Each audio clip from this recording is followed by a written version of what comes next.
Falling in love is a crock, nothing but a bunch of stupid hormones. Any guy who really cares for a woman is a sucker. Why would a woman fall in love with a sucker? I'll let you in on a simple secret. It is like when Ra's al Ghul in Batman Begins talks to Bruce Wayne about criminals. And Bruce Wayne's world journey to understand the criminal mentality, Ra's al Ghul tells him a criminal is not complicated. Women are not mysterious and women are not really complicated.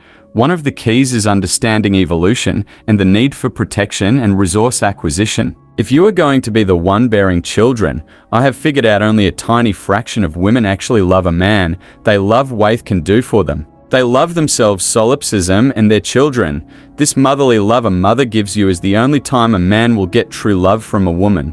Men will always be considered expendable beasts of burden or wallets in the eyes of society and women. Women are much better than men at observing and strategizing.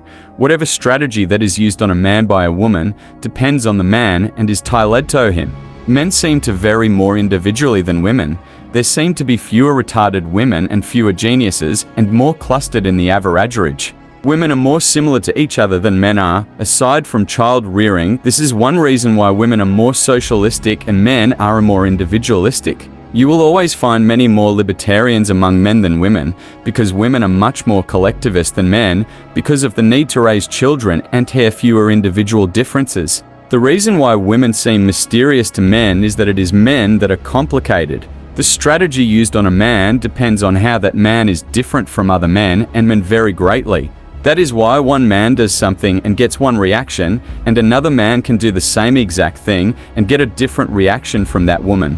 Women are attracted to men who exhibit certain key attributes, just as men are, but women and men are different, which is politically incorrect these days. Women are attracted by certain signals designed by nature to cut through the noise that many men use to try and score with women. The biological imperative for men is to proliferate, meaning to get as many women pregnant as possible. In modern society, this is not practical, but the drive is still there for most men. Men in general are much less discriminating than women because men do not have the biological ability that women do. Women get pregnant. Once pregnant, women are out of the loop for a very long time and saddled with a child to care for whether the father is around or not. Men have no such liability, so men and women have directly opposed biological imperatives most of the time. This rather enormous difference is the reason women are biologically the gatekeepers. They must attempt to weedless ideal candidates who might not be best suited to provide and protect. Nature is very harsh when it comes to reproduction. Survival is the name of the game, and so women have evolved ways to test men for their fitness for the role of being their mate and father to their children. To simplify things, we could say a woman is looking for a preferred male to be the father to her children. The fact that the ideal man may not exist doesn't change the concept of looking for a man that fits the bill as closely as possible. Physical attraction, confidence, balanced temperament, humor, common interests all demonstrate fitness and are prerequisites for the dance to come.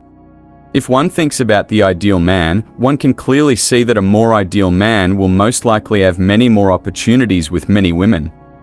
This is very important because they are simply less invested in any given woman they meet. This less interest is a key positive signal, whether we like it or not. Think about some of the differences between a man who has dozens of women who want to go out with him tonight versus a man whose best option is his dog and a movie on his tablet. A man who is too interested versus a man who is only mildly interested, or a man who chases relentlessly vs a man who shows restrained interest. Every interaction, even small things, demonstrates a level of interest. In this case, less is more. Men will see many of these signals as giving love. Men often see more as better. Men love it when women show lots of interest. The male ego has no bounds. Women too love to be noticed, but prefer to be noticed by men whom they find interesting. Women often see less as better. Women sometimes complain that a man doesn't give enough attention, but when attention does come in moderation, it is much more rewarding than a constant bombardment. Bottom line is that too much love is a red flag and boring for most women, all things being unequal. The more restrained male who shows less interest will be more interesting. He gives the woman a chance to chase him, which to a woman constantly chased by men are very refreshing and exciting. Women, unlike most men, love a challenge, but don't often state that consciously. Women who are rarely approached by men will not have as much of a response, but even then, among two men each showing interest, less is more. So, when we talk about love and showing love, giving love, very interested men will often give off too high interest signals, which can press the wrong buttons. While there are many shades and colors, the men who wear their hearts on their sleeves with a woman are often going to have trouble. Giving too much love too soon will turn her off. She will feel smothered. Things can get more brutal if she senses too much interest.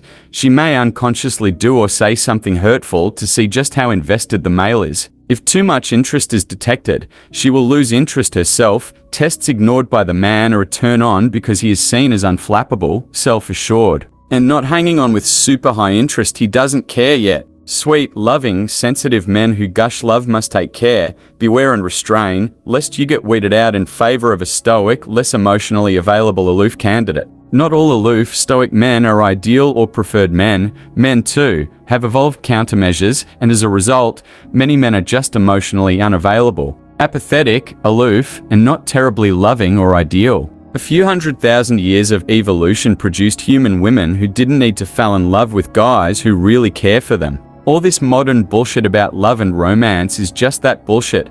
I used to fall in love with women because I was once of those sensitive, caring guys like the original poster probably was. I used to whine and bitch about women not wanting nice guys. I went through life and now I'm not sensitive and caring.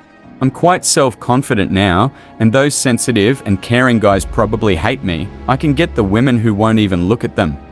Remember that a bad woman can be expensive, but a real woman is priceless. Don't forget to show some love by hitting the like and subscribe button. Until next time,